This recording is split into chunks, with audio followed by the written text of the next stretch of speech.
Hey, Tony here with Genuine Comfort. If your air conditioner is over 10 years old, 2025 is a really smart time to start thinking about replacing it. And I want to quickly explain why. Starting this year, January 1st, the EPA officially began phasing out R410A, which is the refrigerant found in most AC systems made over the past decade.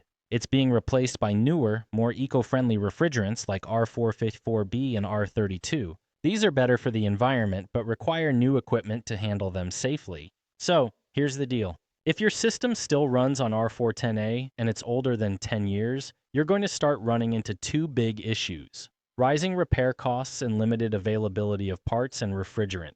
That means if your system breaks down this summer, it might be more expensive and harder to get it fixed. And fast service during the heat is never guaranteed. That's why now, not next year, is the ideal time to upgrade.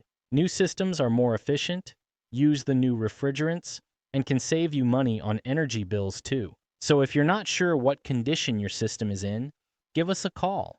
We'll take a look and give you honest advice, no pressure, just helping you stay comfortable and ahead of the curve.